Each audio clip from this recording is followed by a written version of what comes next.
The other two com-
Walter, ready for us? Walter, It's on. good evening. We're going to call the CRA Community Redevelopment Agency Board meeting for February 12th, 2025 to order. We have a moment of silence followed by the Pledge of Allegiance by Vice Chair McCoy.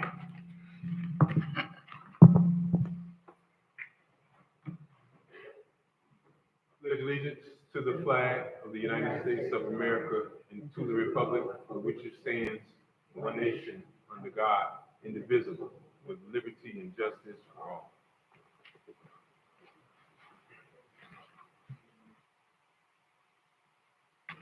Madam Clerk, roll call. Chair Lawson, Vice Chair McCoy, Commissioner Miller Anderson, Present. Commissioner Lanier, Here. Commissioner Spiritus. Also present on the dais, CRA Attorney Chris Smith, Executive Director Jadel Mercius, Anita Jenkins, Director of Neighborhood Services, Shirley Desir, Interim CRA Clerk. Thank you, Madam Clerk. Any additions, deletions, or substitutions? Members, Mr. Executive Director, any additions or deletions? Hearing none. Any disclosures by members? Hearing none, is there a motion to adopt the agenda? So move. Second. Moved by Commissioner Spiritus, second by Commissioner Miller Anderson. Madam Clerk? Commissioner Miller Anderson, Yes. Commissioner Lanier, Yes. Commissioner Spiritus, Vice Chair McCoy. That vote passes 4-0. The consent agenda is approved by a single majority vote. Items may be removed for open discussion at the request of any City of Riviera Beach CRA Commissioner. Any public comments? Mr. Chair, there are no comment cards. Any member wishing to remove something from the agenda, from consent agenda? Hearing none, Madam Clerk, roll call on consent. Commissioner Miller Anderson, Yes. Commissioner Lanier, Commissioner Spiritus, Yes. Vice Chair McCoy. That vote passes 4-0. To item 5A, presentation 1201 South Broadway mixed-use project. Thank you, Co-Chair. Sobel Company. Yes. The acceptance of public comment cards are now closed. Mr. Chair, we have one comment card. Thank you, Madam Clerk.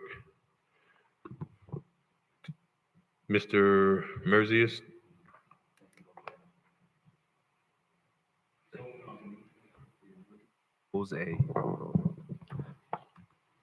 Thank you. Sobel Company is looking to propose a mixed-use development project. Looking to propose a mixed-use development project on a corner of 12th Street and Broadway on that intersection. This is a presentation, more or less looking for conformity within the CRA plan, not for approval. Thank you, Mr. Merzius. Mr. Chair, You recognize Mr. Smith. Just to follow Mr. Mercer's comments, I just want to make sure that the board understands this is just to get feedback, but nothing you say tonight will bind the CRA or inure you into any obligations. All of your feedback to the team that's presenting tonight. We're not binding the CRA to anything. You're just giving feedback to them tonight. Okay, thank you. Mr. Merzius, do you have any presentation to offer in addition to what we're going to hear? Or do you have anything in addition to what we're going to hear from the applicant? Co-chair? You recognize? No, I do not. Okay. So you want to tee up who we have here, Mr. Merzius? This is Sobel. Thank you, Chair. This is Sobel Company. The representatives of Sobel Company will go ahead and present their concept proposal of a mixed-use development project on that intersection of 12th Street and Broadway. Thank you. Thank you. Sobel Company. Good evening, Chair, Board. My name is Brian Terry. I'm with the firm Insight Studio. We're the planners, landscape architects working with Sobel Company. We're going to take up no more than 3 minutes of your time. Try to just give you a very brief overview of the proposed project. I know that we've had some preliminary discussions, but wanted to do this in a more formal way so that the CRA board could look at this comprehensively. We do have members of the team here, representatives from Sobel Company, Mr. Richards as counsel, as well as our architect from Garcia Stromberg, Roger is here as well. So if you have questions, we can try to answer anything that may come up. I'm not going to dive deep into Sobelco. They are a development company here locally out of Boca. Again, I think there has been some conversations, and I think an introduction has been made. So we urge you, obviously, to do some more additional research. We're happy to provide you anything we can related to their development experience and ability to really develop this parcel. Experience throughout South Florida and here locally, not within Riviera Beach, but within the vicinity communities, and looking forward to having a footprint within this city itself. Brief history is that this is a project that actually I stood behind the same podium last year. We talked about the potential development of this as a new marina dealership. This was going to be the relocation of the Mariner Marine site and First Class Water Sports. So this site went through the entire process, came in front of the CRA board, was considered compatible or consistent with the CRA plan, ultimately back to City Council and was approved as a rezoning and a site plan for the proposed use.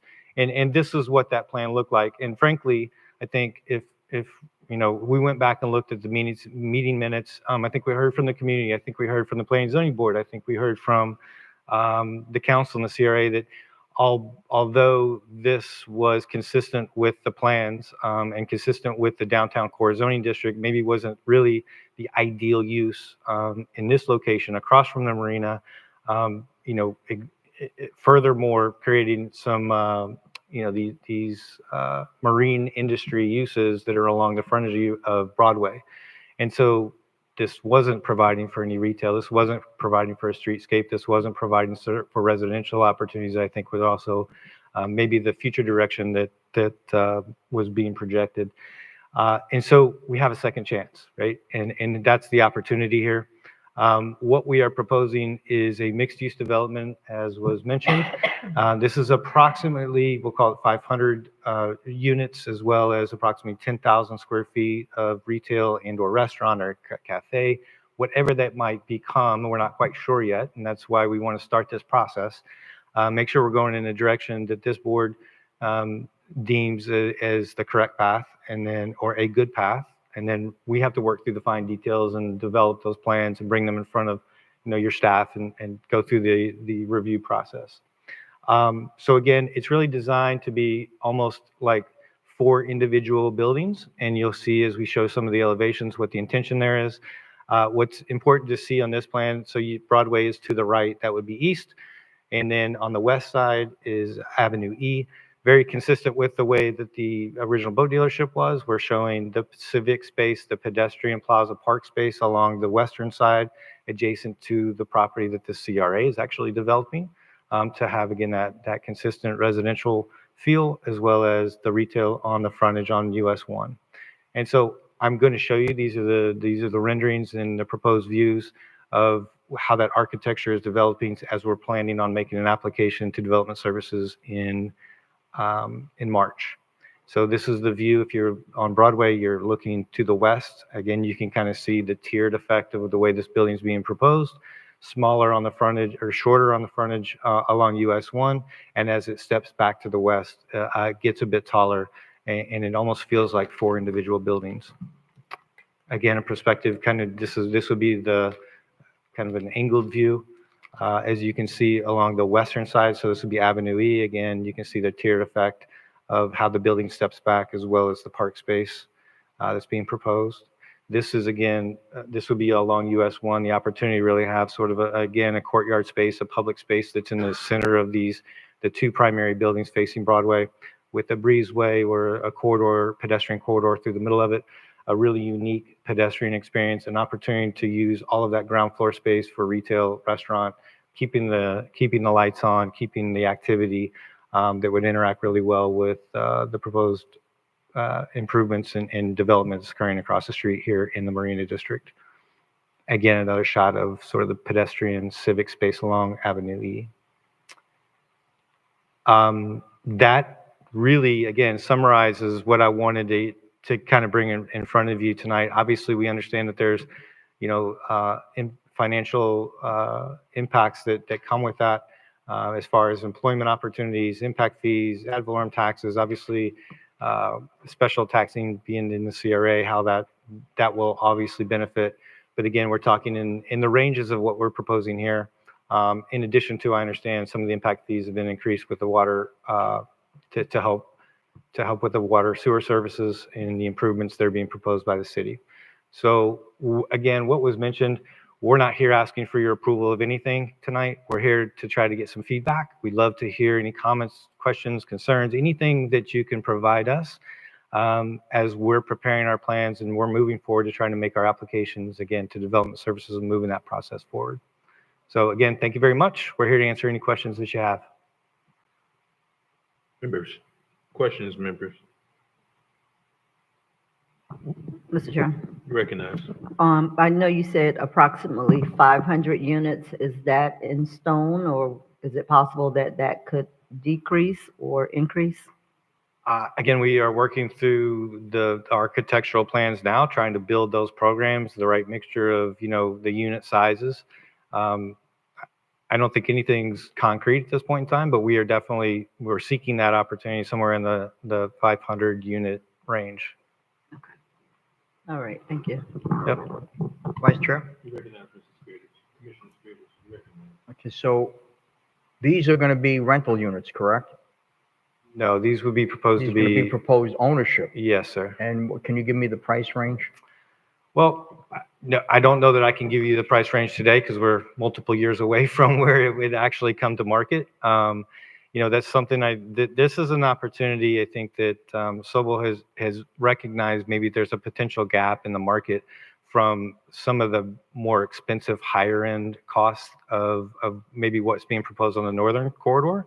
With the Nautilus development, the Aculina development, that those may be at a higher price point than what we're talking about here. So it opens up the door for a little bit more affordability in what's being proposed in this project as maybe others that have been proposed along the corridor. So I don't think I can answer that question directly and say it's within this range because we're just too far away from being able to come to market and know exactly what all those costs will entail. Okay, so clearly you're going after a different market than Aculina or the Nautilus. You're going for a more affordable home ownership condominium project. I think there's going to be a range of both because we've got units that are fronting and we're going to certainly have water views, but I'm sorry. Say it again if you want. Wayne Richards, at this point, we believe 790 to 1.3 million. That's what we're projecting at this point, which is a significant step down from the units to the north. The owners have, that's the plan. Okay, thank you. There you go. That's my question. Thank you. Yep. Mr. Terry, So currently, have you had a pre-application meeting with Development Services? We did have a pre-application meeting, yes, sir. So did you have, I mean, obviously, I would imagine you had this conceptual plan. Or have you guys completed a photometric or some sort of site plan already? We are in the beginning. So we had a very, very conceptual plan when we met with development services. That has progressed significantly over the course of the past month, but we have not circled back with development services or the CRA since that point in time. But with the expectation that we are submitting, and we're working towards a submittal in March. Okay. Members, any questions, any other comments? Mr. Chair, You recognize Commissioner Spears. parking. How many spaces per unit are you planning on having here? We want to meet your code criteria. And if I recall correctly, that's right at 2 units per unit, I believe. And then obviously we have to also park for any of the retail, commercial, restaurant uses that would be incorporated within the building as well. So again, addressing all of those code criteria within the application. So, Mr. Terry, so I guess on one of the presentation slides, it speaks to the economic impact. Are you going to speak on that? I certainly can. That's this slide here. Obviously, the opportunity here of a significant development project. We're talking about somewhere in the range of, it's close to a $250 million development project. That creates a lot of opportunity from a job standpoint. Again, from just those directly working on the project, those that are indirect that may be benefiting through the development, the purchase of materials, the purchase of the labor that's going into it, the soft costs, the professionals associated with doing the project, as well as those that will remain thereafter. Again, as an ownership, there's going to be a lot of maintenance that goes into this building over the long term. So tons of employment opportunity. The impact fees alone, just specific to, again, the approximate scale of the project at 500 units and the proposed retail restaurant that's included in this is over approximately 2.3 million, and then the ad valorem tax value. So we're thinking at the end of the project, in that value looks to be $550 million. What that turns into from a year-over-year valuation and revenue basis that can help certainly fund resources and needs that are here within the city and the CRA. Mr. Vice Chair? You recognize Commissioner Spears. Mr. Terry, on East Street, are you going to have retail fronting East Street? We weren't proposing retail.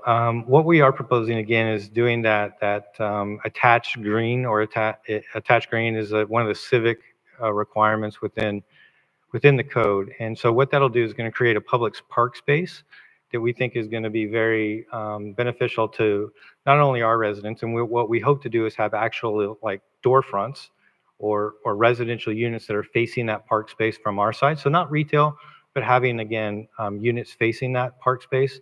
And so that green space is going to be sandwiched in between our residential development and the CRA's proposed residential development on the west side of East Street. So we think it'd be very compatible and be a nice space for everyone to use. Again, it'd be public space.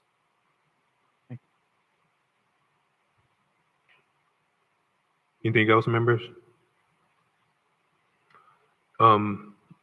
So I would lastly add, I think,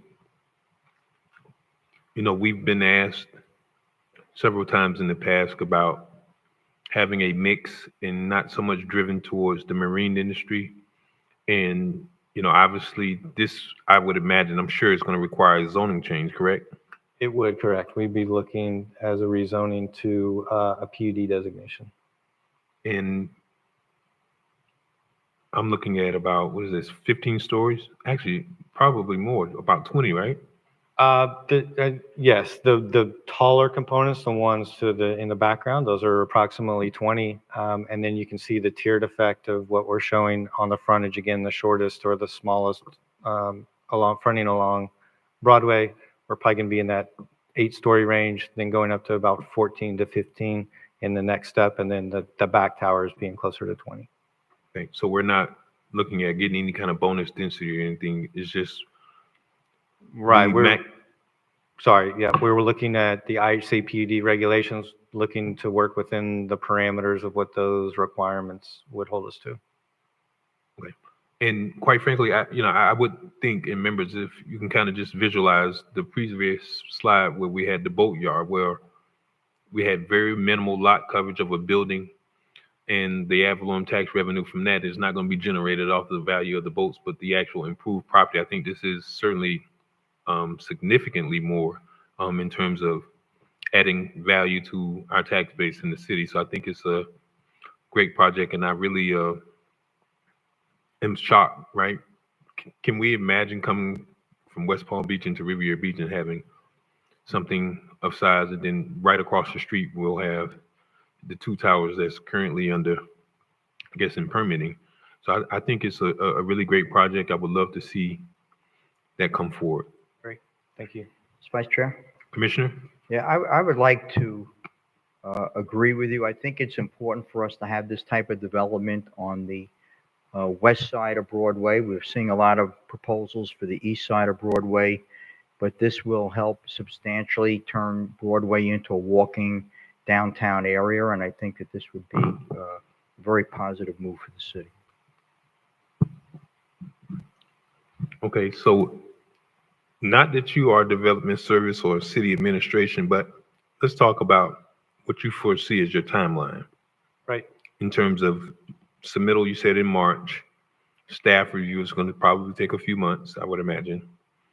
And what happens after we get site plan? And I'm kind of hypothesizing, if I can, that we get all of this done. What's your time frame?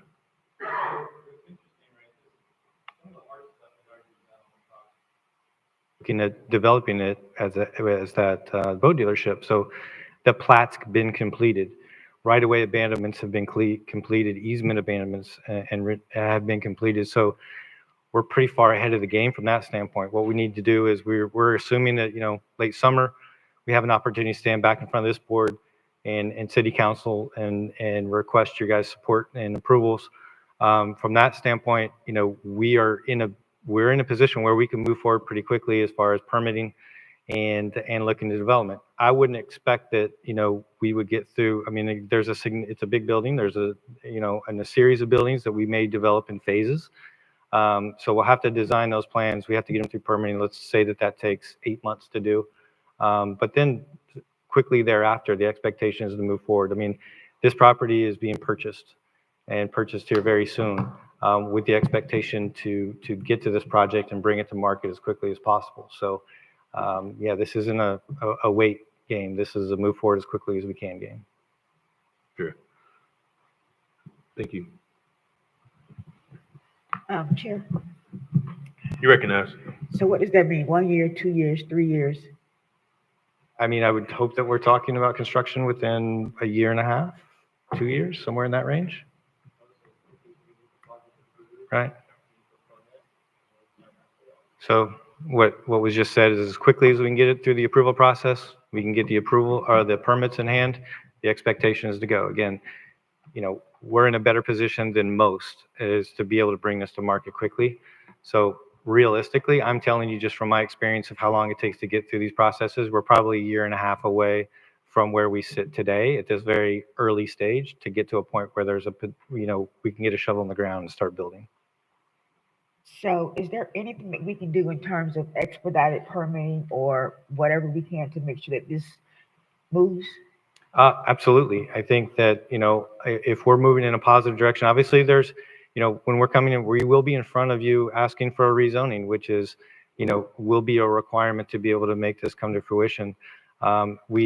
If we could be doing preliminary building permit reviews, maybe some engineering reviews that are part of the utility projects that are all going to have to be done to service this building, they could go hand in hand through the process of reviewing the rezoning application. That certainly would shorten, the second half of the process that we have to go through. Let the record reflect Chairperson Douglas Lawson has joined us at 6:26 p.m. Chair. Thank you, Chair. Question for you, and thank you. I was listening in online as I was coming in. I think the project and the presentation, I think it's a beautiful project, very supportive of what we're bringing, and it's kind of the vision of what we want to see on Broadway. As always, I didn't hear about the local participation and the community outreach. I kind of missed a few minutes. Did we talk about what that would look like in the future? Are we preparing for the development phase, the local vendors, and making sure that the community can benefit from some of the project that's coming to the city? Absolutely. That is a process and a project in and of itself that Yep. we're working on.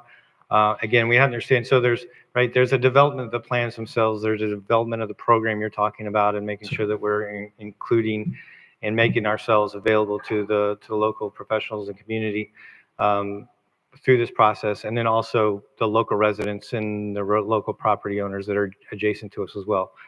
We're working through each of those components. This was kind of our step one, is to make sure that this board in particular had an opportunity to see it, give us your comments, and then we can take those things forward and promise you'll see more of us, and we'll be back in front of you with the details of each of those other pieces. Thank you. And again, I'm excited for the project because it's a beautiful project. I would love to see the local business community and also the development community benefit from the project that's coming. So building and establishing bonding capacity, doing a lot of outreach between now and then, because you guys are taking such early steps. I really appreciate that. Yep. And Absolutely. that the residents, and I'm sure our business community, can see that this is coming, and if we can prepare them for this, because if we're a year and a half out from even permitting, that gives us about 2 to 3 years outside of construction, and then another 3 to 5 years outside of the development of the retail space. So prepping with our incubator program that we're creating at Found Care, we're going to talk about that tonight, using some of the programs that we've created in our CRA to help with building those capacities, and maybe seeing if we can work hand in hand with the CRA. So I'm very appreciative of you guys being here tonight. I'm very excited to see this in the future. Great. Thank you very much. Thank you. Additional comments from the board, commissioners? Thank you for the presentation. Thank you. Thank you.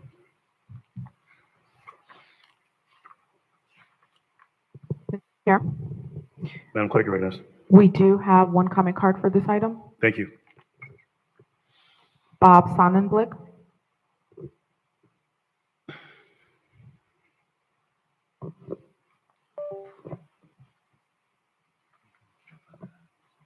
Good evening, Commissioners. My name is Bob Sonnenblick, Sonnenblick Development. We have spent a lot of time studying the economics and real estate potential of the immediate area surrounding this building, including the 12th Street corridor that is across West Broadway. And just as someone who has spent a lot of time in the immediate area on the feasibility, I want to congratulate you and Sobel for the upgrade that this is compared to the previous marine project. We agree tremendously with Mr. McCoy about, and Mr. Lawson as well, about what a good neighbor this new project would be for anything that you choose to develop here on the marina property. This is the kind of thing that you want, and I think definitely is to the benefit of your community, instead of the previous 1 or 2 story marine project that was on there. Mr. McCoy's comment is right on. This is the kind of thing that will help make the marina project here work. And I know that's still up in the air, but this is the kind of good neighbor. So congratulations to you all, and to the Sobel group as well. This is the best kind of first step for something like this. We have spent almost 2 years in your backyard here. We are now ready, as you are hopefully moving forward with the new CRA, to make a $300 million investment essentially across the street, across Broadway, from what this is. This kind of thing helps us. And I just want to make that one last comment. Whether it's us or anybody else that you choose on the marina property, this is the kind of good neighbor that will help make everything work better. So congratulations to you for bringing something like this nearby, and to Sobel as well. We're looking forward to a major investment here on the property. We're now ready as a result of your good work about 60 days ago in cleaning up the previous problems. Honorable germane to the item is going to be about that item. Yeah, this item, yes. Thank you. And all I'm saying is we think this will be a great neighbor, and Absolutely. congratulations to you for doing that. Perfect. Thank you, sir. Thank you for your comments. Madam Clerk? Mr. Chair, that is the end of comment cards. Thank you. No further comments from the board? Thank you, Commissioners. 5B? 5B, Broadway Utility Bureau Project. The acceptance of public comment cards are now closed. Mr. Chair, we have no comment cards. Thank you. Mr. Mercius? Thank you, Chair. On January 22nd, a letter to board was sent to all of the board members to highlight a specific project that was happening on US 1 from 11th Street to 27th Street, an underground utility project. Today, we would like to give a status update about that project and also highlight specific dates in the future to carry on with this project. I have Susan Dombrowski here from Chin Associates to discuss this project. Thank you, Susan. Good evening, Chairman, Vice Chair, and Commissioners. Thank you for having me here tonight. And I'm very excited to be here to show you our progress on the Broadway Utility Burial Project. The purpose of this project is to remove the overhead facilities within the US 1 corridor from 11th Street up through Blue Heron, and that includes the overhead wires and the poles. We've separated the project into two different phases. Phase 1 is complete, and that included the undergrounding of various communication companies, level 3, fiber lights, and fiber net, along with Comcast. And right now we are underway with phase 2, which involves FPL and AT&T. Under phase 2, we currently have accepted engineering plans for AT&T. That's the conduit and the handhole installation. Those were prepared by CMA. We also have landscape plans for the screening of the equipment, as well as the private side restoration. And the FPL design team prepared their own plans, and those final construction plans have been issued. Our anticipated schedule, FPL has actually commenced their field work. The majority of that is related to survey and utility coordination. They anticipate to be out there installing the actual pipes and conduits starting on Monday. They should be finished in September. AT&T, we expect to start in May and finish in August. And then the private connections, landscape, and restoration should finish by the end of 2025, but might last until 2026. And I would like to note that FDOT does have a project starting on US 1 as well in June. And so we have been coordinating quite extensively with them throughout the process.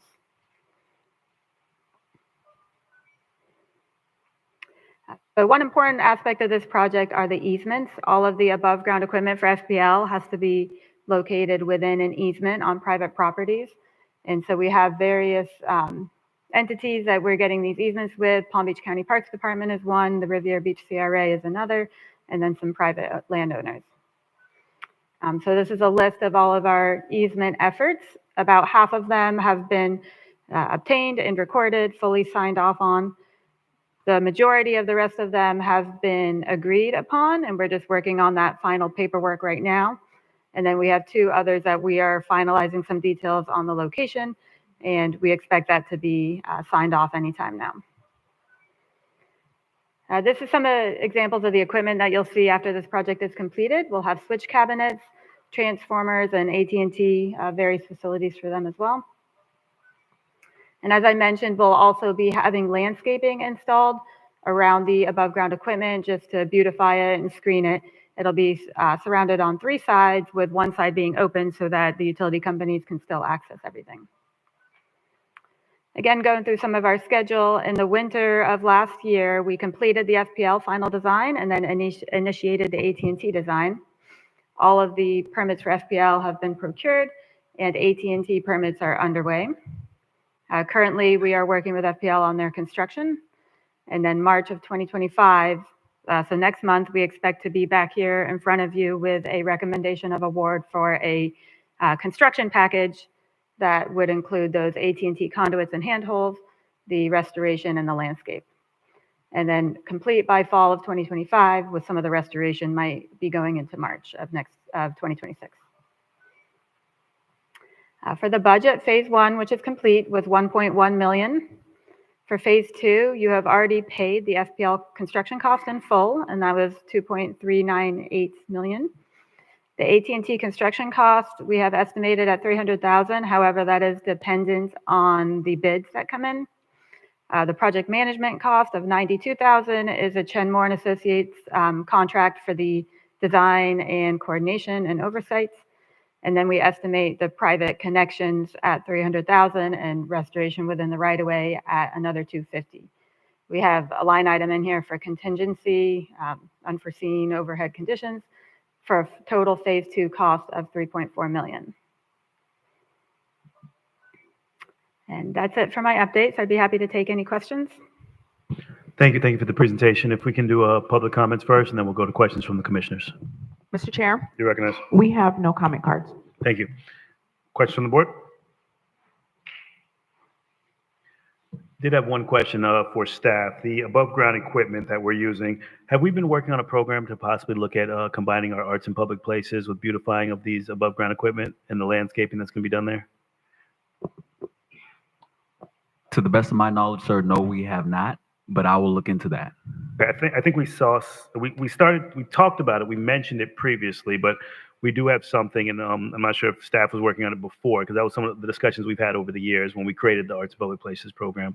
So if we can look into that and just make sure take the initiative on getting that done, using possibly local artists, beautifying some of those boxes and making it kind of a staple on Broadway, so it can be decorative and a showpiece when people come and travel in our downtown corridor.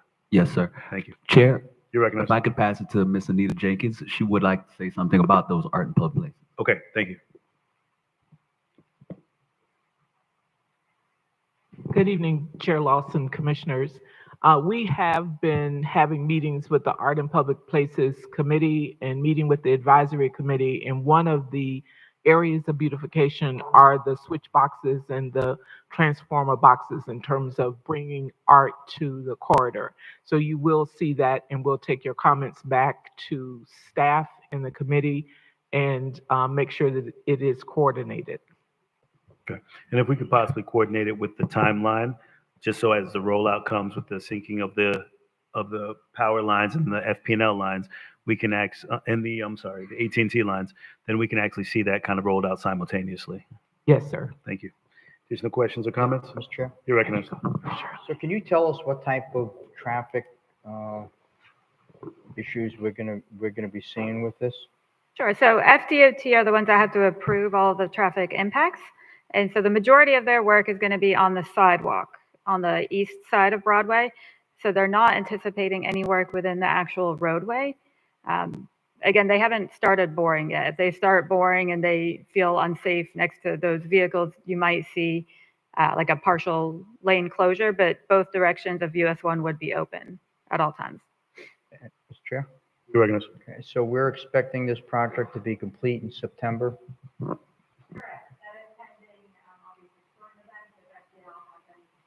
Storm events during hurricane season, then they have to address the emergencies. So that is the caveat on the schedule. And the DOT project, is that the project they're going to be doing on the bridge all the way up to Blue Heron? Or I think it's going up to Lake Park. Is that the project you're talking about? Yeah, it's pretty extensive, mostly just resurfacing, but some mobility improvements too and some lighting. Mm-hmm. Great, thank you.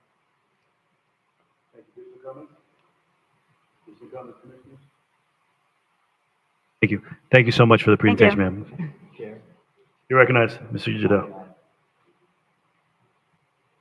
If I could add, Please, you recognize. any modifications that need to be made because of transportation or any traffic, we'll go ahead and keep the board abreast along with the community as well. Thank you. Yes, sir. And with that abreast, that notification, working with the communications team and getting out as early as possible. Yes, sir. I don't want to be reactive. Would prefer to be proactive so that we're not getting the phone calls and then giving notices out. Yes, sir. Thank you. Yes, sir. 6A? 6A, Revere Beach CRA Property Beautification Program. The acceptance of public comment cards are now closed. Mr. Chair, we have one comment card. Thank you. Mr. Mercius?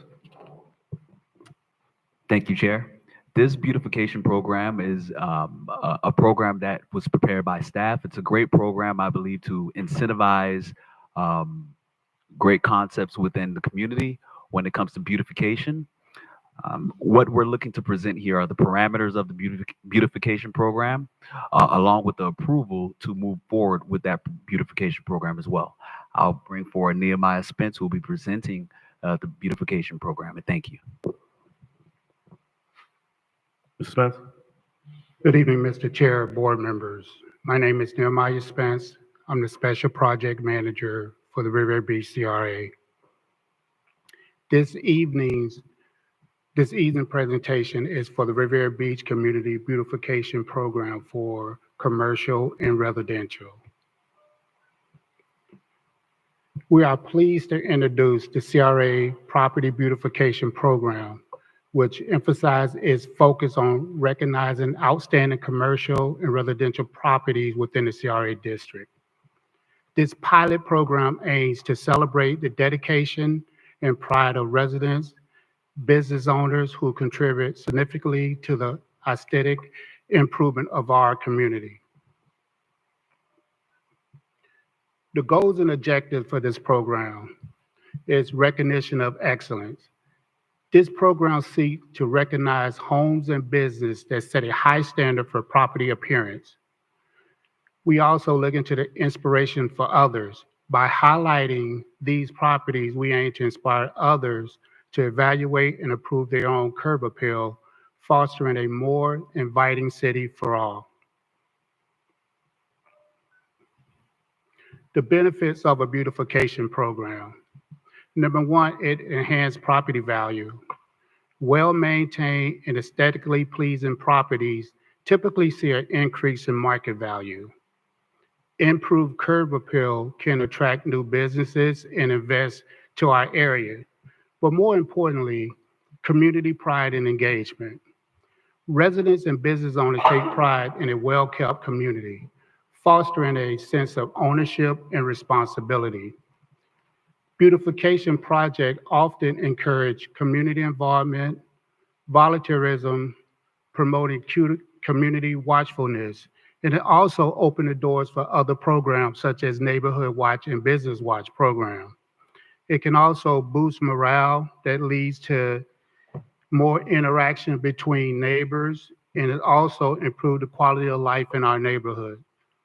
By implementing a beautification program, the CRA can significantly impact property values, community engagement, economic growth, safety, and environmental health, making the area a more attractive and vibrant place to live, work, and play.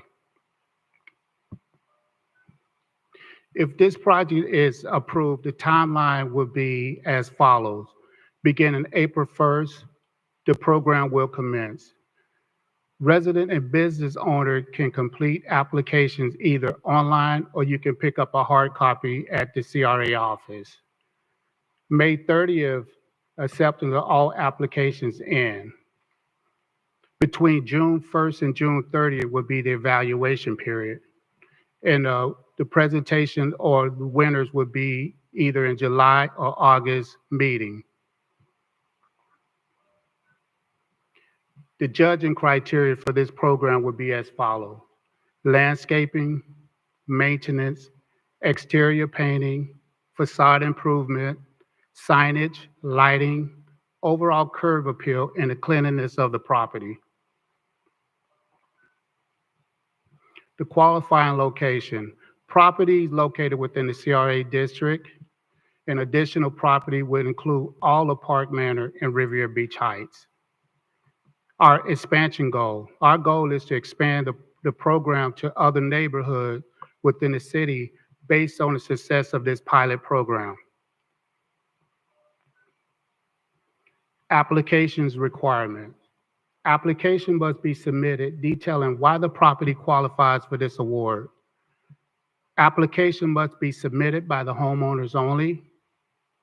Attached with application would be up to 4 photos that showcase the property's appearance.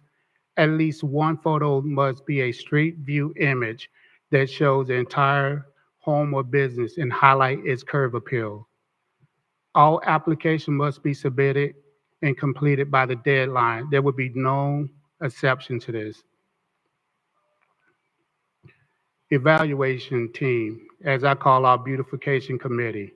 A committee of CRA staff will evaluate each property that is based on the criteria that I spoke about earlier. Awards for this beautification program for residential. First place would be $500, a beautiful plaque and a yard sign. Second place would be $300 and a yard sign. And third place would be $200 and a yard sign. Commercial beautification awards will be as follows. A plaque, $500. Second place would be a plaque and $300, and third place would be a plaque and $200. Community education. Marketing of this program would be through the following methods: social media posts, press release, flyers distributed in a targeted area, Channel 18, notifications sent through the HOA in a targeted area, and CRA and city website.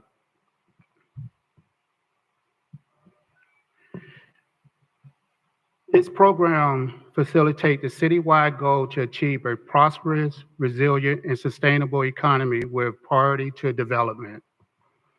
The program not only recognizes the effort of those who have already improved their property, but also encourage others to take pride in their properties and contribute to the overall beautification of our community.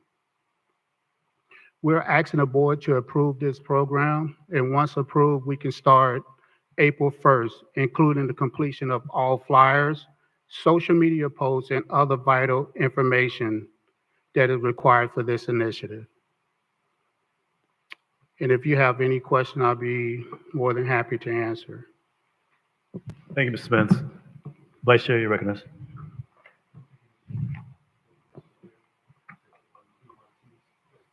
Thank you, Mr. Chair. Mr. Spence, thank you for the presentation. Pretty good concept, and I think it does a lot to try to engage our residents as well as the business community.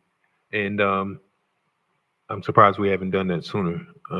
Certainly, I know we've done some great work in the past with helping with improvements to homes and that sort of things, and providing. I think we first started with the concept many years ago. What was it? The safe water.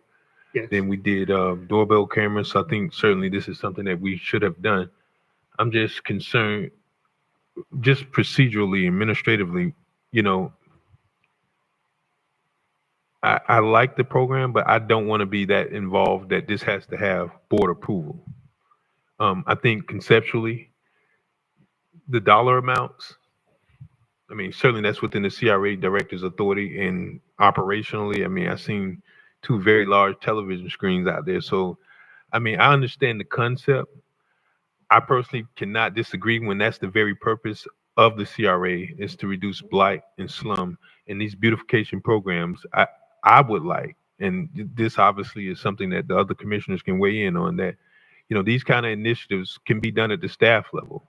I mean, I don't see that there is any huge lift or authority, or perhaps you can get some feedback from the members, but I think this is certainly within the operational scope of staff, and I wish we would have already kind of started on this track of doing this. And, you know, it does a really incentivizing role when you see your neighbor down the street has this in their yard, and it kind of puts the person that has neglected taking care of their property kind of on notice that, hey, you know, perhaps I need to be doing a little bit more in my community and making sure that my property is appealing enough to be able to meet these kind of standards and to participate in these kind of programs. So I think it's a great program. Me personally, I just really would hope that staff can move forward with these kind of initiatives before. And I understand staff's concern of making sure that the board has inclusion in these kind of decisions, but I think something like this goes to the very purpose and mission of what we are charged with as a community redevelopment agency. So I think this is a great project, and I appreciate your presentation. Thank you, sir.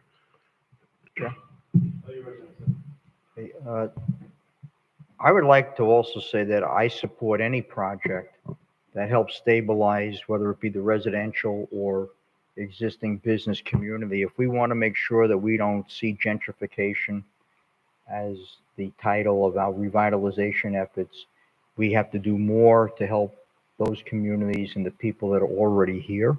Rather than building new houses, we should help them rehabilitate the existing houses that the existing homeowners and residents live in today.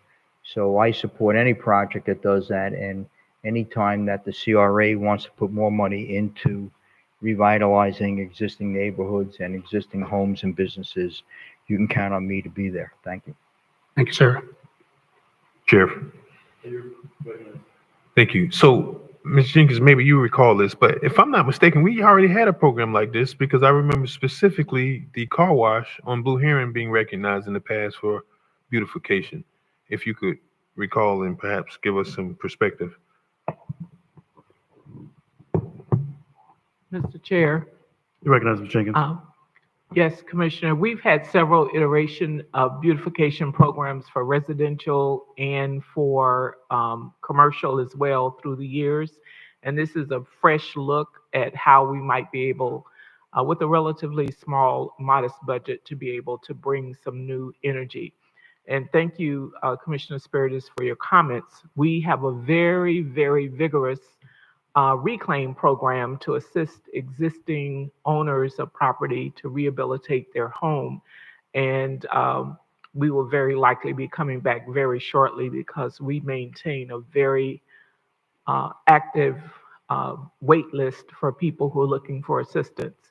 And we've had some talks with code enforcement about participating with them in identifying more code challenge properties to bring beautification efforts. But you're right, we've done various iterations over the years. Great. Thank you. Thank you, Vice Chair. Additional comment? Okay. You're recognized, Ms. Williamson. It's going to be included in there. How are we able to do that if the entire Park Manor is not in the CRA, or does it matter?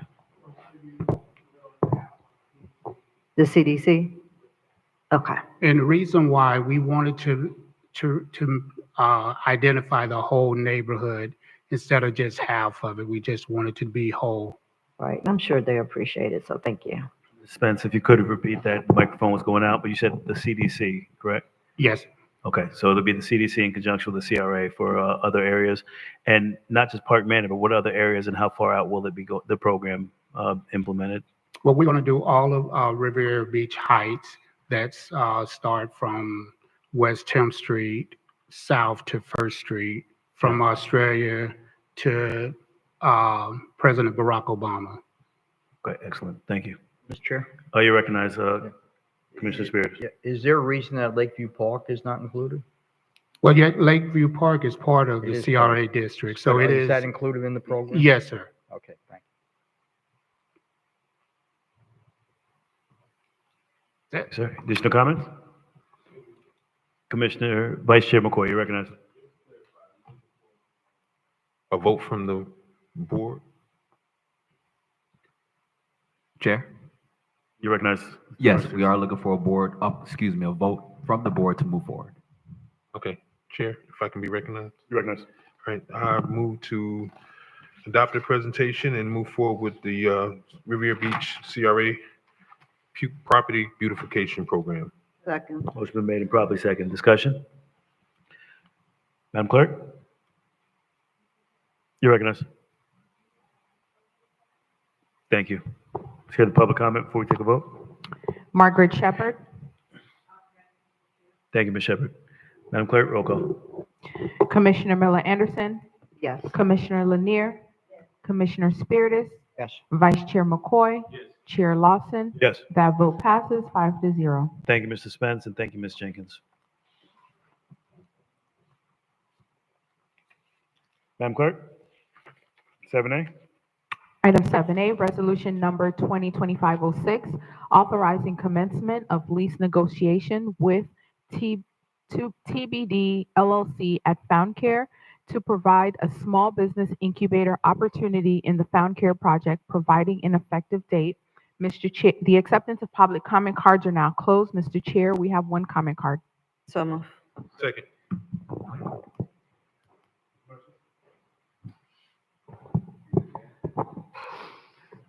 This item is more or less a resolution to approve the small business incubator opportunity. Ms. Anita Jenkins will proffer it to highlight those businesses that um, we've taken a look at and we feel that would benefit well with this business incubator. Thank you. Thank you. Ms. Jenkins? Chairperson Lawson, Anita Jenkins, Director of Neighborhood Services. As we have promised over the months, we wanted to come and give you all an update on the efficacy of our small business incubator program. Several times last year, you all were gracious enough to make adjustments to the program. For instance, opening it up so that it was first come, first served. There was no deadline on applying for the various services. On making sure that for the small amounts of award, that it would be handled at the staff level with approval by the executive director. And tonight, I just wanted to give you an update on the success of where we are and the flavor of the types of applicants we have had. In your memo, we were able to list several of the businesses who applied. And we do get a number of calls where we encourage people to come in and talk to us, to provide information, to complete the simple initial application. And in your packet, there are several who have gone substantially beyond that in terms of completing the packet. When we initially opened up the program, we saw that most applicants needed additional assistance in responding to the small RFP for applications. And you all approved and recommended that we get some additional technical assistance, which our executive director did approve that. And we brought on two consultants who worked directly with the proposers to make sure that their packages were as tight as possible and to provide some assessment. And what you have included in your packet are the results of that effort. We have about 8 businesses that responded, that most of them worked well with the consultants, and we have some recommendations for additional technical assistance, either to complete a business plan, to complete a loan package, to work on a marketing plan, etc. I'm very happy to report that we have 2 businesses that are locating in the live work lofts where they have gone through the approval process with the Berkeley Landing Property Management Company, and we will be recommending some assistance to those 2 businesses. We have 2 businesses that will be well placed and ready to go into our co-op space when our portion of space at Found Care is completed. And we'll have others, and we'll continue to work with our business community to make sure that they have opportunity to participate in the co-op space. And tonight, we're bringing you something we think is very exciting. And I apologize for the floor plan there, but it's a little difficult to see. But I wanted to show you all the progress that we've made in identifying a potential restaurant operator for the Found Care space. And just to reiterate, for the public benefit, the Found Care health facility is under construction on Broadway.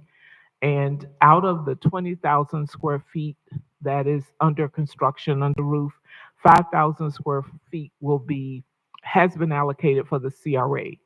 We will be relocating our CRA offices there. We'll have co-op space for several small business operators, but we also will be able to bring to the Broadway corridor a small business opportunity for a restaurant operator. And after going through the applications, the proposals, etc., I'm happy to report that we believe we've identified a viable operator. Mr. Beethoven Francois. And we're here tonight asking for your permission, your authority to us to begin negotiations of the lease. We don't have any numbers in terms of what the build out will be for the entire space. We do have a budget that you all approved during the budget process, and we will be bringing you information in the future about the procurement process for a general contractor to build out the space. And we'll be bringing you some pretty drawings in terms of what the space will look like, not only for the restaurant side, but also for the CRA space. And when we do have that available, we'd like to perhaps invite you all out to walk through the raw space. So I'll stop at this time and see if you have any questions. And Mr. Beethoven is in the audience if you'd like to meet him, if you don't know him, but if he would just wave to you. Mr. Chair, Your witness. maybe I missed it. What was the process to select? If Do you the selection? recall, about a year ago, we released a request for proposals and we had a deadline on it. We did receive some proposals for various types of businesses, and there were several who were interested in perhaps developing a restaurant concept. So we released a request for proposals. How many did we get? For various, not just for the restaurant, but for other types of businesses, we received 8 proposals. Later on in the year, we came back to you all to ask if we might open up the process to encourage more people to apply. And we kept marketing the opportunity, looking for additional respondents for the proposals.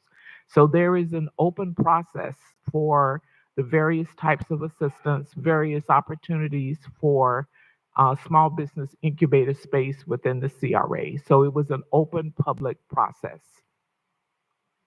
So it's going to be a restaurant that Mr. Beethoven is going to open? Yes, and part of the space at Found Care. But if you recall, the RFP was not only for Found Care, but other types of businesses that wanted to relocate in any opportunity we had within the CRA. And at the time, it was just the live work loss for assistance for those. So well, tell us a little bit about the restaurant that we're Well, going to have. Mr. Francois is working on the menu offerings. In his business plan, he's identified the various types of items that he'd like to bring at a very affordable, economical price point. The space will be open for breakfast. Found Care will be accepting patients or clients coming in, I believe, as early as 7 or 7:30 in the morning. So we wanted to have a restaurant that would be able to service people as they come in to the Found Care space, but also to perhaps for people who are traversing Broadway, people who are going to work, who are looking for an easy breakfast, something relatively healthy, a breakfast sandwich, a breakfast panini, coffee, juice, smoothie, a hot bowl of oatmeal, hot bowl of grits, etc. And also knowing that if you're going for a procedure with your doctor, you may not have eaten prior to that, so you would be looking for some food. The restaurant will also offer fast casual lunch, soup, salad, sandwiches, etc. And during the week, we anticipate that the restaurant will be open until approximately 5 o'clock, 4 or 5 o'clock in the evening. And perhaps near the weekend, Thursday through Saturday, they might have slightly longer hours, where you may not want to cook on your way home and you want to pick up a healthy salad. But all of the offerings will be relatively healthy. The place will be attractive, and it will be accessible to not only people who are walking along the corridor, but we've thought about how the business will be situated so you could pull in. You might call ahead. You might order something through what are the delivery services, Uber Eats or something like that, and there's a space in the restaurant where those drivers could pick up to go orders, and you can grab it and go. The restaurant will be on the southeast frontage of the restaurant, and it's hard to see from the drawing, but the bottom of the drawing that's there will be the way that you enter the parking lot. There will be a pull-in space either for patients to be dropped off or for the pickup driver to pick up the food. You enter the restaurant. There will be some bistro tables, perhaps a bar counter height for you to sit. You can sit inside out of the sun, but the found care space is designed so there is a little bit of a patio that faces Broadway. So if you'd like to enjoy the sunshine or watch passersby or cars, you could sit out at little tables and enjoy your food, and you'll be able to go. Um, the restaurant will offer perhaps 4 to 5 soups every day, different type of sandwiches. We hope we'll have space for the personal pizza maker, etc. So it will be attractive food. It is not a place and not designed to be a white table cloth type of restaurant. It's fast, casual, healthy food. And the price range would be? For the offerings, may I ask Mr. Beethoven to come up? Sure. Perhaps he could tell you a little bit more. Sorry, Chair. Thank you, Ms. Jenkins. Mr. Beethoven, if you can Sure. come to the podium, please. Thank you.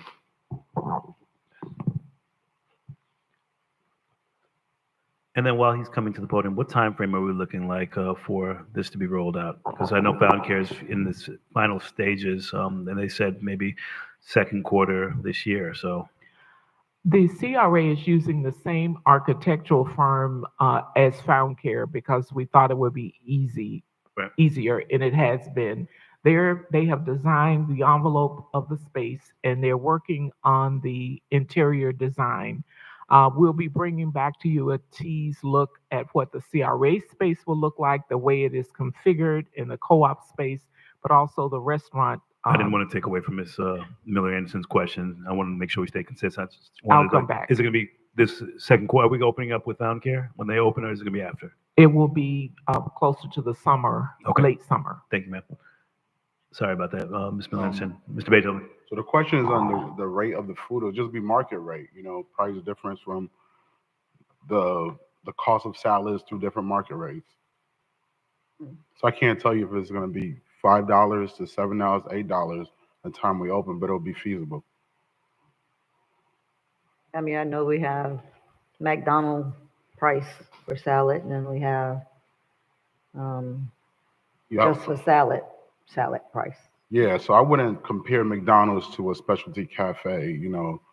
I think I sat at Just Salads before, and I see a lot of people from the community at Just Salad. So I wouldn't compare McDonald's, and I wouldn't say probably as high as Just Salad, but Just Salad is not so expensive that it's out of market rate also. So it's affordable. Okay, so everything would be pretty much affordable. 100%. I think like I said, when it comes to food and beverage, there's a market rate. You can't really charge $50 for a salad, so you got to keep it around the market rate. But there are different prices for everything. 100%. Right. 100%. Okay.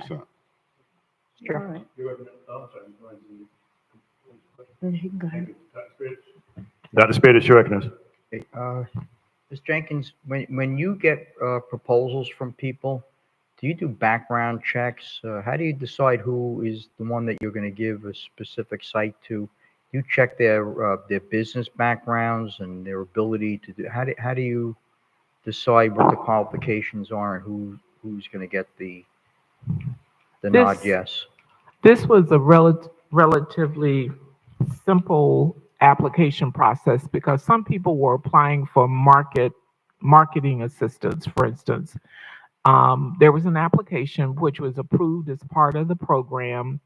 The two consultants went through the applications to verify license, SunBiz, etc. Some of the applicants were not as complete as others. And because of what they were asking for, we wouldn't do a background check for somebody who was looking to purchase a laptop and set up a website domain, for instance. But when it comes to negotiating a lease for a multi-year lease, I guarantee you we'll do our regular due diligence and we'll bring that to you. That's something that will come back to you. So then you're gonna go and you're gonna do the background checks. You'll Yes, do your sir. due diligence, and then you'll come back to us Yes, with sir. a Yes, sir. proposal for a lease. Yes. So All we're you're asking just for. asking to start the lease process. Yes, sir. Yes, sir. And we don't have costing because we don't have construction proposals yet in terms of doing that. We'll have real estate information in terms of proposed lease space. And for an incubator type of space, we're thinking that it would be perhaps some subsidized or some reduced rate, but all of that will come back to you. We'll bring the complete program back to you. Mr. Chair? You're recognized. Yeah, I'm just bringing this up because, restaurants are very expensive Yes, sir. piece of real estate to develop. A lot of money has to go into this, so I just ask you to please do your due diligence. It's Yes, very sir. important. Thank you. And I'm sorry, any additional comments? I did have a few questions, Ms. Jenkins. I did hear my colleagues' comments about the costs, and I know that we always talked about some type of either sandwich or fresh fruit, salad bar type location. Are we putting or planning to put a hood in the facility? Yes, sir. Okay, because I know Found Care's concerns throughout the whole process was they didn't want a hood and they wanted just kind of like fresh, healthy produce and stuff like that. But Right. I know restaurants, as Dr. Spirit has said, are very expensive, and without a hood, it's difficult. So I want to make sure that we could make that work with the vendor, with Found Care, and with whatever facilities we're putting in the location. We're trying. At first, it was, I hear your comments. We had not planned to do it because it was that healthy, fast casual food. And I believe the city is requiring that we adapt and put one in there. So the architects are working through that process with the city. Yep. So And- we'll do what we can. We want to make sure that we can provide opportunities for this incubator to make sure they succeed. Similar to like Smoothie Me Please, that's an incubator type program that we started and created, but there's no hood. It's a small space and not providing as much support or oversight. I know that we're working on the programming, and this is going to be a great opportunity because I want this to be more of a partnership with supporting any restaurateur that's coming into the community, especially at that location with it being a brand new facility. So I look forward to seeing the lease, and I would love to move forward, and thank you for bringing it to us. Thank you. Vice Chair, you recognize. Thank you. So I actually looked at this floor plan and I asked the executive director the same thing. And to that point, I wanted to ask a few questions. So obviously that was answered, but we set forth a construction build-out budget, I know at some point, correct? Yes, sir. Okay. So if you have it, that'd be great to kind of know what that is. That's If my I first may? question, yes. You recognize. The total budget in the capital project budget, and that's for everything, the CRA space, the restaurant, the co-op space, et cetera, including the tenant build out, comes to 1.6 million. That's the amount that's allocated in the budget. That doesn't say we have to spend that amount. Thank you. Follow up. Recognize. So Ms. Jenkins, and if I'm correct, does that also, I would imagine that's the build out and the relocation costs for the executive office for the CRA as well? Because it seems Is for, I asked that question this afternoon and to make sure there was not another budget for the relocation. So I'll ask our director of administration. I believe it's the budget for everything. But there are other pockets in the CRA admin budget for IT, furniture, et cetera, but I'll leave it to Ms. Desir. She might have a better answer. well, if she's not prepared, I just was curious because it seemed like to me I recall hearing something about relocation monies being placed in the budget or something, and maybe that occurred during the budget discussions. But I think that can be shared with us at a later moment if she doesn't Yes, have it. sir. But more particularly, I think Commissioner Miller Anderson started asking these questions, and I wanted to kind of catch on that end. You said we put out a solicitation. So what does that mean? Is this still an open solicitation? And how did staff arrive at this particular restaurant for this space? And what does that mean for the other applicants? Did they not meet the criteria? How was this actually scored, and how did we land to this restaurant in particular? If you will recall, when we started this process, we had requests for solicitation not only for Found Care, but people could apply for other aspects of the small business program. We did receive several other um, interest applications for restaurant operations, but they were not complete. And because we wanted to give the community the absolute best opportunity to apply, and remember, it's always first, we did it first come, first serve, we took the date off of the proposal. So anyone could apply for assistance as long as we have dollars to fund them.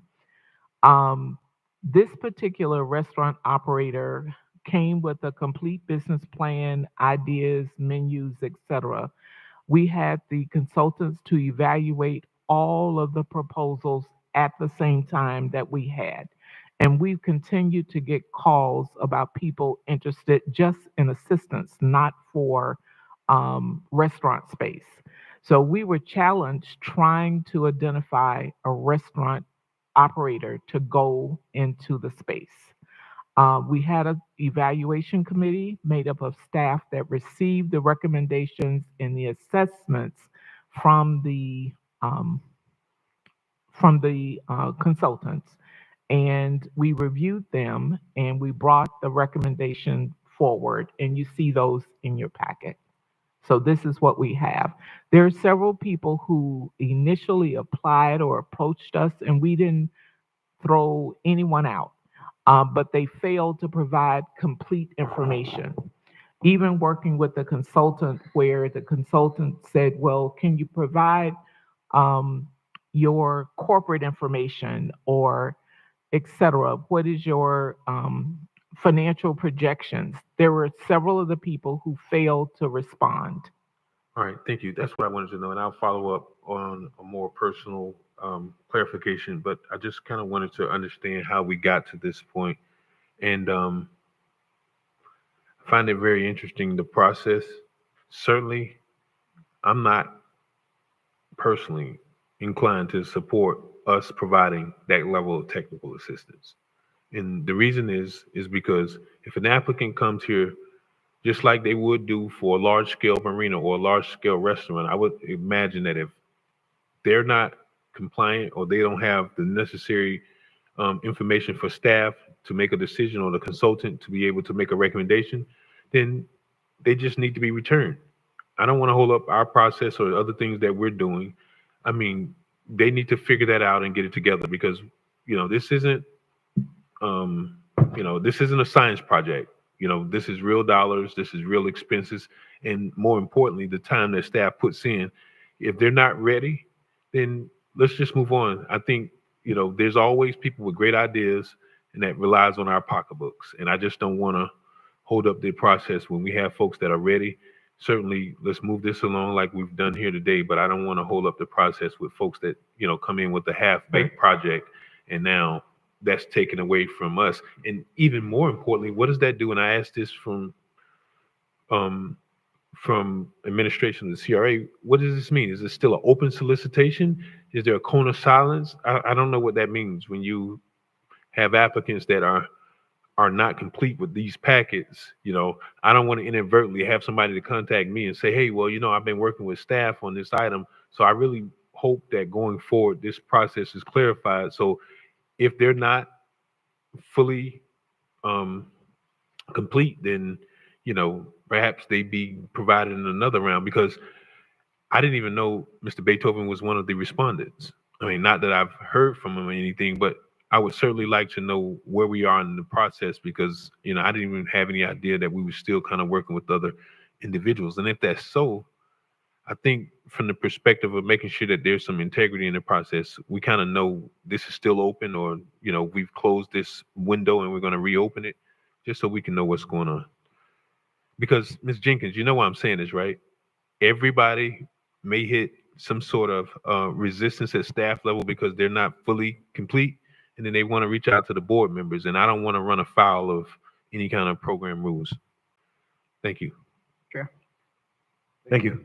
Commissioner Spear, you're recognized. Ms. Jenkins, incubator is supposed to be a short-term lease, correct? Isn't it so that you make room for someone else to come in after you get the business started? They should move somewhere to a different location. Isn't that the whole purpose of an incubator program? There are several concepts of incubation. For instance, with the business that we did a few years ago, there was a specific time limit on the occupancy of the space. The incubation could be where assistance or support is provided to grow a business to a particular level. We brought the program forward, and you all can define what the period is and that you want it to be. We knew for the type of investment that would be made that 2 to 3 years would not be financially feasible for somebody to make the investment of time. So I believe we put a window of 5 years on this. And if I recall the discussion that this board had when we first brought the program, you wanted the option to be able, if the business was operating well, to make it you would have the option to, renew the lease or whatever. But we're going to bring back the proposal to you so you can decide what or if you like the parameters. There are also, and I don't want to get too much into the technical part of it, but it is provided in the backup. There might be an incubator program, which ours is a hybrid of sorts, where technical assistance is provided. And we were trying to be responsive to some of the comments we heard during previous meetings about making sure that anybody who came to the program had the support they needed to be successful. So we have the co-op space, we have the live work space, we have technical assistance that will be provided. We can provide support for people for marketing, etc. The two businesses going into the live work space, they are looking for particular types of assistance. It's not our space. And hopefully going forward in some of the future projects, you all might designate a portion or part of some of the developments for incubation. Sure. Recognize. Okay, I just have a problem with long-term uses in incubators. I've been involved in incubator programs in the past. They're great programs. They work fantastic. I just like to see them move on and other people move in and the other business develop somewhere else and grow. This is like a permanent, partner that you're looking to have here. Because once you make a $200,000-$300,000 investment in the property, you can't expect that person to move out in 5 years or 10 years.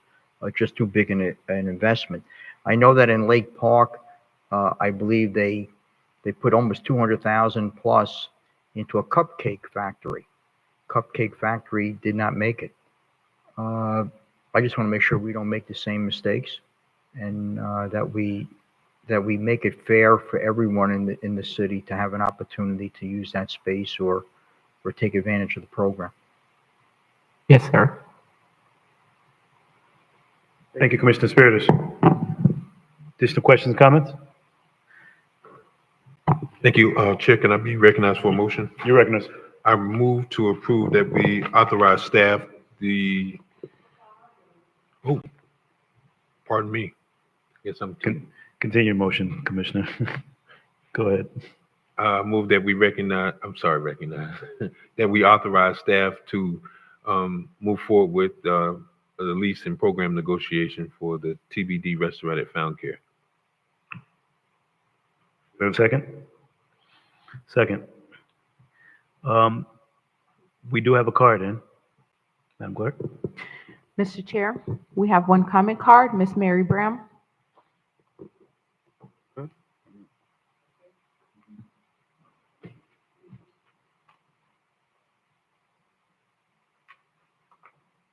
She's good.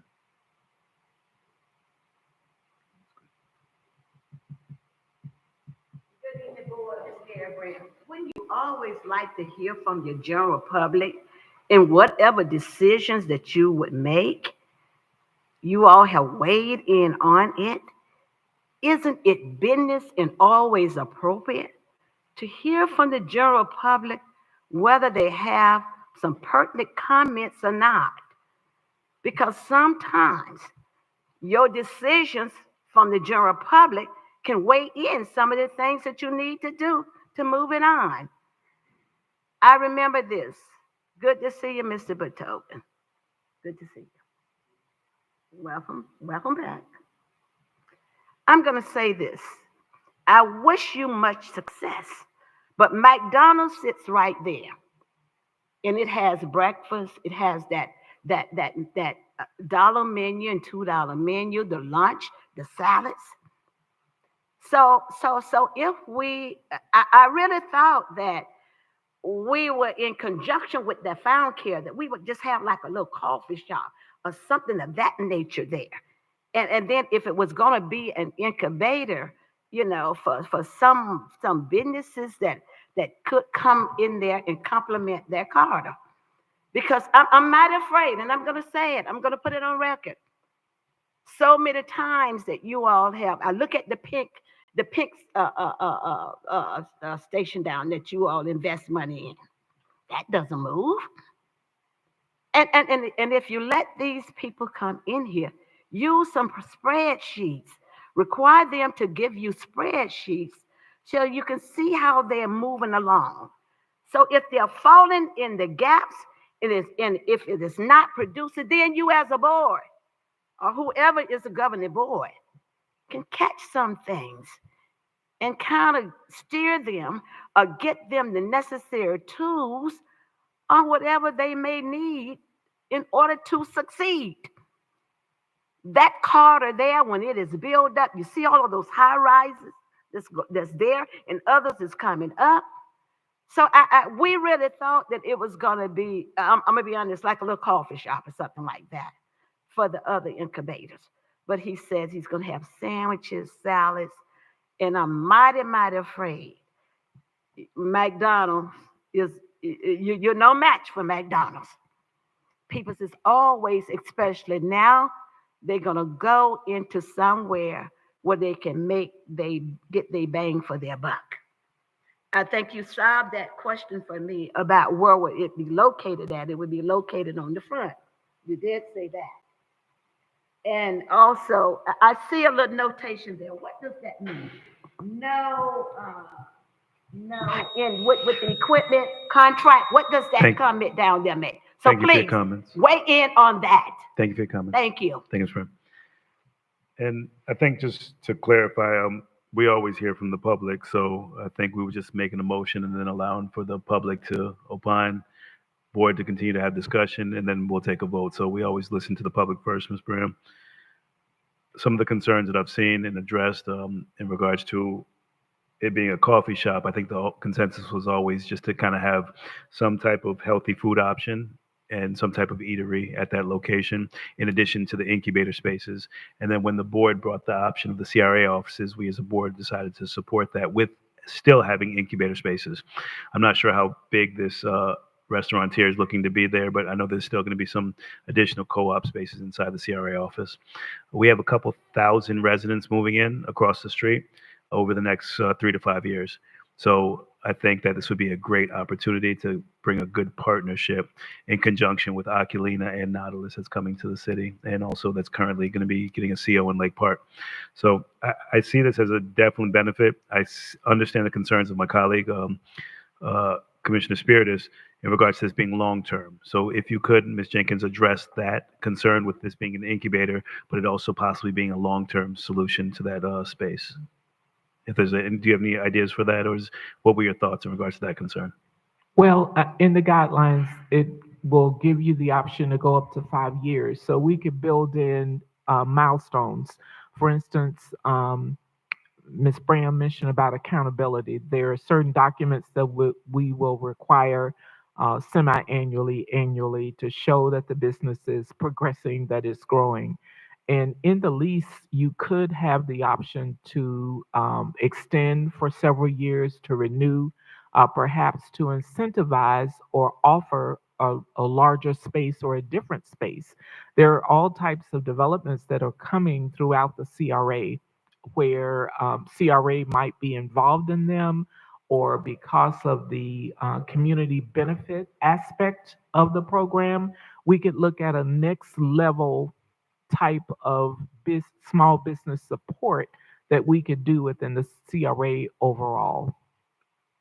So I think that we could make you comfortable in moving ahead, but still give the board the flexibility and the option to do what's best for the community and the neighborhood. But we will do our financial and operational due diligence and bring it back to you. Sure. You recognize Ms. Williams. I had those same sentiments as Mr. Spiritus when we were doing the Dare Bell site as well. Just being able to have as many businesses as possible go through our incubator program. So not making it a very long term for each of the businesses that go in there. We need to be able to make it short, but long enough for them to be able to have some success. But at the same time, for them to be able to move on and be able to bring in other businesses. So that hasn't changed for me in regards to our incubation program. Yes, ma'am. And I do agree with that. Maybe we can look at it, start discussing maybe more of a contribution or commitment from the CRA, and then possibly looking at a 5-year plan with the restaurateur as we look to develop and escalate. Because Sure. our plan with Smoothie Be Please was to put them in that space and then to prepare them for moving into a larger space to provide opportunities. So still with the same model of investing into the city as we're developing to find additional spaces for these businesses to grow as we continue to support them so that they can be self-sustained and be very profitable. I want to make sure the biggest concern that I have with this lease discussion is putting together a proper program, protocol, and process to oversee this business that's coming in. So the concerns I had with Smoothie Me Please and other incubators is we're not providing enough support. So the right support, the right oversight, and just making sure we're doing our due diligence to make sure it's successful hand in hand. Yes, sir. Thank you. Sure. You're recognized. Okay, so I would just hope that in the future you would do your due diligence before you come to us for the ability to do a lease agreement. If we find out that the due diligence shows that this person isn't worthy, why are we doing a lease agreement? So I would hope that you would do that before you come to us for a lease. You should check out everyone who applies, what their past business history is, and whether they were successful, not successful. Mr. Chair, can I just move on to one other question? Yes, you're recognized. Yeah, Executive Director Merzius, you're working with SCORE right now. Didn't you tell me that you were going to contact SCORE? You've worked with them before and you're thinking about doing that? Yes. Yes, I have worked with SCORE in the past. I've reached out to that contact that you provided. Have not gotten a reply back, but I'll try again some point tomorrow. Right, great. That because they're a great organization and they could assist Yes. in these programs. If we could get some insight, I'm not much familiar with SCORE. It's a federally funded.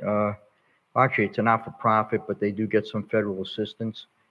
These are retirees from businesses that come in and work with new businesses and help provide them the assistance they need to learn how to run their business and be a successful business. They assist them in every aspect of the business. And Chair, the intent of SCORE is more or less to, like Commissioner Spiritus was saying, for the long term, making sure that they are providing financial assistance or recommendations on whatever they would need for those long-term projections on how they would move forward with their business. Okay. And that's where we were looking for somebody. Is this going to be somebody that looks to assist with the incubators and with the small business program that we're creating?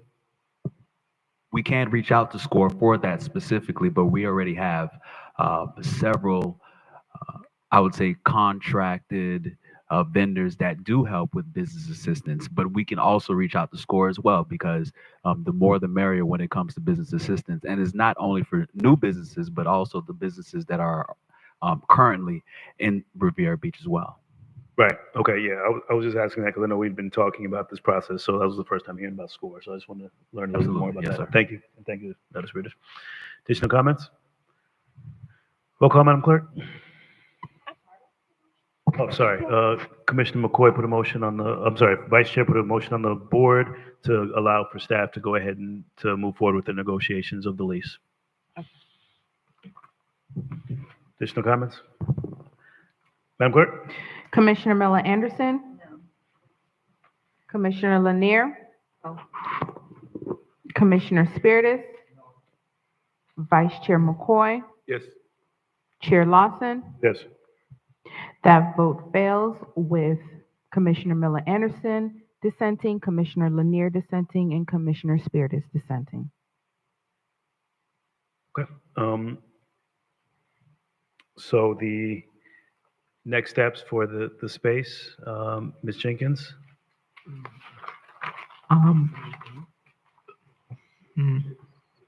You're recognized. Let me try to throw this in there because I don't know. I didn't really hear any reasons why, at least for me, that this shouldn't go forth. And we've talked about this, and I would encourage the members that didn't support this moving forward to offer some insight as to, what they were looking at or what their expectations was, so that in the spirit of compromise, we can figure out how to continue this this project going forward. I was very much curious to know who the other respondents were. If it's an issue with the process, I think, that's the opportunity for administration of the CRA and our executive director to reach out to find out what it is, that concerns us because, this is not a new concept. Perhaps it's something about the process, but hopefully we can move forward going forward in the future with bringing something back because we did anticipate building this space out and budgeted for. So certainly I would hope that we can figure out what's the next steps and what the board wants to do with this. So that would be my only suggestion for administration. Thank you, Chair. Thank you. And if Ms. Jenkins or Mr. Mercius, if we could just maybe reach out to the board, just to look for some direction, guidance after meetings, just to kind of get some ideas so that staff can come back with some additional plans for us. Because I know the space needs to be built out during this process as they're finishing the building. So if we can maybe expedite that, get a better vision so that we can know what the board's possibly looking for. Yes, sir. All right. Thank you. Additional comments? General public comment cards? Mr. Chair, we have 3 comment cards. Okay. Public comments shall begin at 7:30 unless there's no further business of the CRA commissioners, which in the event it shall begin sooner. And in the event the items being considered at 7:30, comments from the public shall begin immediately after it's concluded. We've established rules of decorum. Please govern yourselves accordingly. Madam Clerk? Delcia Brooke Hamilton, followed by Margaret Shepard.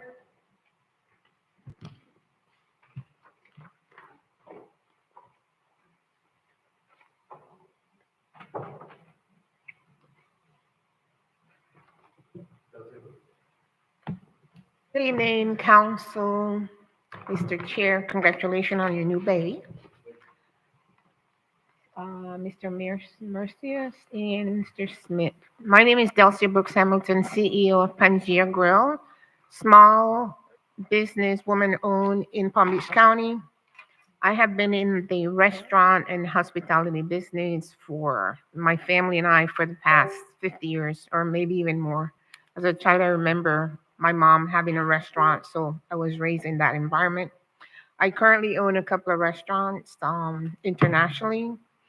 And most recently, I was operating a restaurant in Boynton Beach. And I started this process in 2015, and it's been a long, drawn-out battle for me. But I'm excited, and I'm looking forward to the new RFP that's going to be going out. Now, I know Mr. Sonnerblick he has submitted his proposal, I believe he told me, and he's looking forward to working with me.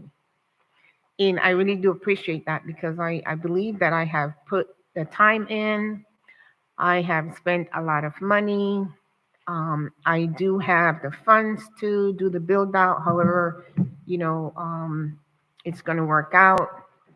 I am asking council to consider me since I have been here for so long. I don't see anyone else here except for me. And, I'm looking forward to working with any of the developer that's been selected. The previous developer's contract was terminated. And because of that fact, here it is. My relationship is terminated as well. So I am I see everyone come through that door and get approved. And I have been here for so long, and I don't know what the issue is. Me and my investors, we have the funds. We've been in the business for so long. They have been in the business for more than myself. Owning many restaurants locally, more than 50 restaurants. So we do have the experience, the funds. We have everything. We're ready to go. And, I'm asking you guys to consider, me because, if anyone you want is someone who is consistent, persistent, have the determination and ready to go. And I have been ready to go from 2015. Now it's 2025. A full 10 years I've been waiting to do business with the city. I love Riviera Beach. I love the people, and I want the city not only to be the place to live, work, and have fun, but also to do business. So please consider me. Thank you.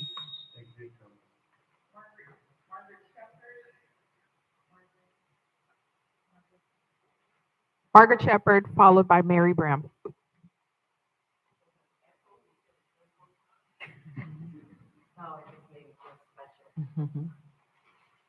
Margaret Shepherd, Riviera Beach, to the Honorable CRA Director. I don't quite have your name down packed, but I'll get it soon. But on February 14th, we'll be having a celebration, Valentine's Day. And once again, we'll be honoring Miss Deborah Hall McCollum to read from her 5 books. And those that would like to come over and share with us, please come over. We always have such a good time. And we thank Mrs. Spiritus for stepping in to make sure we have a delicious and upcoming wonderful time. And when you're there with us, I know Mr. Lawson used to spoil us quite a bit. We dance, we just have fun. So please come out and let's recognize Deborah. On the election day, I'm still getting a lot of calls. On February 28th, Mrs. Cedric Thomas will be having a meet and greet. A lot of questions are being asked, and I think only he can answer them. So if you would like to come, RSVP, we kind of like know who's coming, but we want to make sure you come and you hear what he has to say. And I just got this call yesterday. They asked me was I going to invite Charger McCoy, and I text back and I said, well, what do you want to do? So they openly said, Mr. Dr. McCoy, they would like you to be there on that day. I'm sure someone has called you already. And of course, I reached out to Mrs. Pannier. Miss Pannier is the daughter of Willie Bo Davis. Willie Bo Davis and Trogic's grandmother, Miss Willa Mae, are twins. I keep hearing this rebuttal of her. And until you get to know her, I would ask you once again, do not make those crude comments about her. She's a teacher. She's a woman of the same mind. She is a teacher, and she's a lady of valor. I mean, you will fall in love with her. She's not one to make trouble. They're saying that she would be influenced by the board. I don't think so. I've been around her quite a while. And I know she has a wonderful mother, Gwen Davis. And I know Gwen is giving her some good directions. So we ask you to come out and just enjoy that evening. We're going to have fun. We have people that we just been knowing for quite a while that still don't know what's going on here in the city. And it's really time to set the record straight, what they are looking for. The main thing, I think I saw Trogic's card today, water, the main issue, water. because the beautification is good. I mean, I didn't say anything, Mr. Chair. Beautification is good because I dig up my own yard and it's beautiful. Thank you, Mr. Chair. Thank you for your comments. Mary Brown.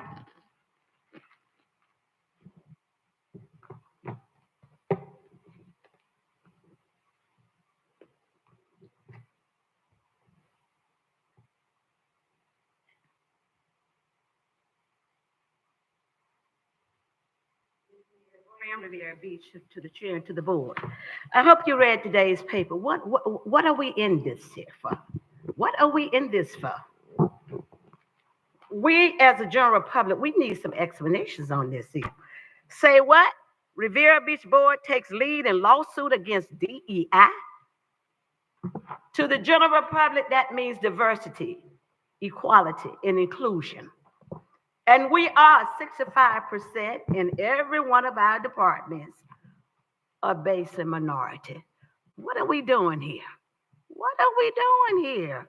It's in today's paper and it's all out in the atmosphere. What are we doing there? Condolences still goes out to Mr. Pleasant, Miss Margaret and her family, Miss Margaret Pleasant. I attended that today. I also attended some other events. Kudos to the senior citizens up at Lindsay Davis. They are doing just great. On February the 22nd, the learning about the world of aviation, fascinated in technology, science, math, empowering creativity. It would be held at our diplomatic center. Normally, when I go to other countries and I do travel abroad, and they have these diplomatic centers, and I'm glad to have that in the city of Riviera Beach. You got space there. You got a hall area. You got a big old institute there that serves and meets the needs of our community as well. So on February the 22nd, at the Diplomatic Center, it would be the Eagle Sowing. Yeah, remember I told you all about the aviation program, and 9 has already graduated. So they are in the process, ages K through 12 and 13 through 19 on up. And we know that the aviation field now is being depleted, so that's a plus too. And this coming on February I believe it's on Mr. Bowles they are giving this event over at G Ministry there. This is Black History Month. So they are asking for the general public to come out and join them. And vendors are welcome too. So call Mr. Kenneth Byer. I know everyone knows him. So please come out and participate in that. Black History, wear your African attires or just wear what you want to wear. And also condolences goes out to my organization, which is those Blues Kids, Mr. Patrick Fowler, one of the organizers of the organization. He lost his family member. So it's death all over in our camp. So Thank you for your comments. thank you. So you all come out on Friday. Come out on the 22nd. Comments from Executive Director, Mr. Mercius?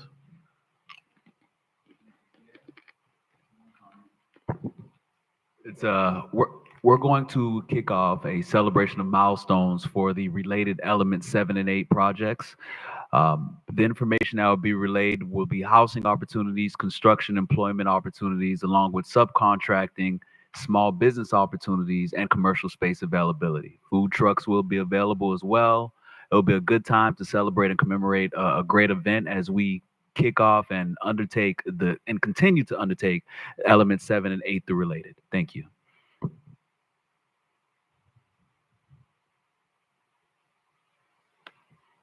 Okay. Comments from Attorney? Thank you, Mr. Attorney Chair. Smith? One concern I have in looking for board direction, possibly a board vote tonight, would be our next scheduled meeting. Under the bylaws, we meet every second Wednesday of each month.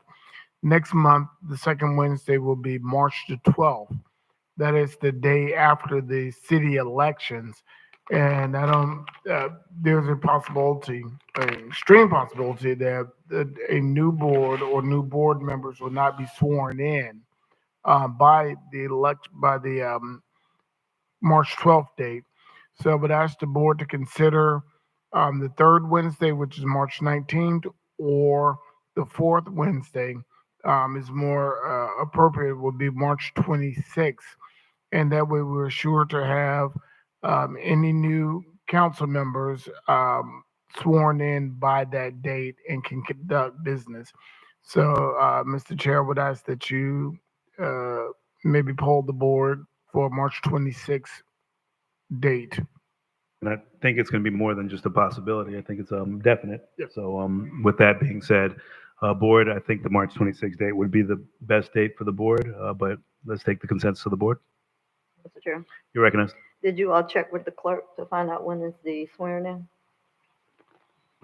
The city clerk? Mr. Chair, Recognize. I did communicate with city clerk. She is projecting the 19th of March, but that is still up in the air.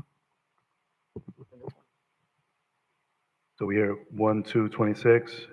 Sure. You recognize? I can't make March 26th, I'll be out of town. Okay.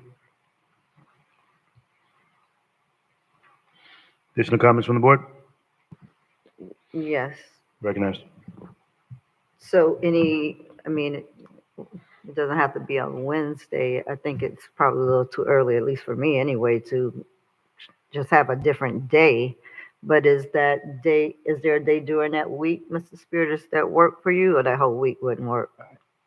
Anything before the 20th is okay for me. 19th would be fine. Or after the 26th, I think the 28th. Let me check. So can we just revisit this at a later time? We don't have to make a decision tonight, do we? Scheduled for the 12th, and the meeting can be called by the board chair and executive director. But on the 12th, we won't have a board chair. So it's something that has to be addressed this evening.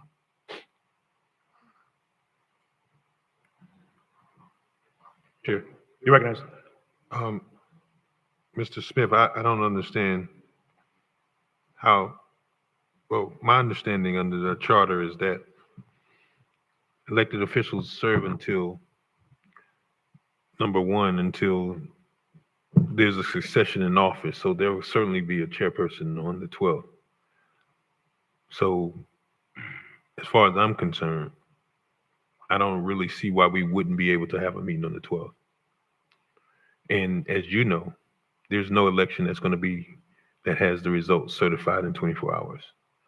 So I would say we should operate as usual and continue business as usual.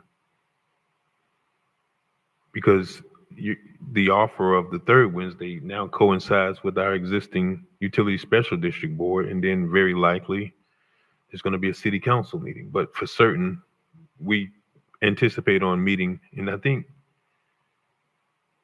if I'm not mistaken, we've already got the notice for this month of February's utility district board on being on the third Wednesday. So I would definitely say that we're going to likely have a utility district board on the third Wednesday of March. So I would say we should, if the board is inclined, continue our regular meeting schedule of the second Wednesday in March.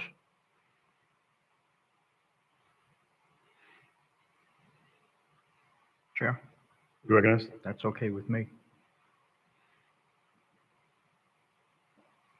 Comments from the board?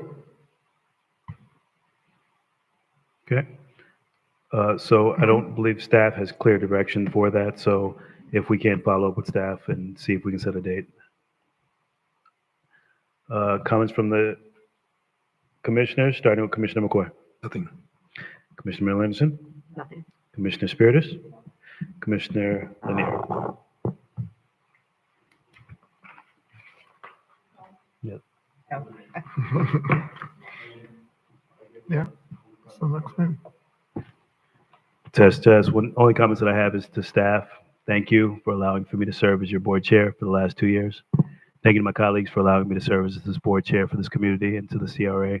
It's been an absolute honor and a privilege. This will probably be my last meeting as the CRA commissioner. So I just wanted to thank everyone for allowing me to serve in this capacity, serve the community, and to the community that's out there to continue to support and push for our CRA to keep building, focusing on infrastructure, growth, slum and blight. And Mr. Mercius, I commend you, honor you, welcome you to our beautiful city, and look forward to having you serve this community with stellar honor and pride. Okay, no further business. Meetings. One thing, I just wanted to wish my mother and father happy 60th wedding anniversary. Happy 60th. Congratulations. Love is love. This meeting is adjourned.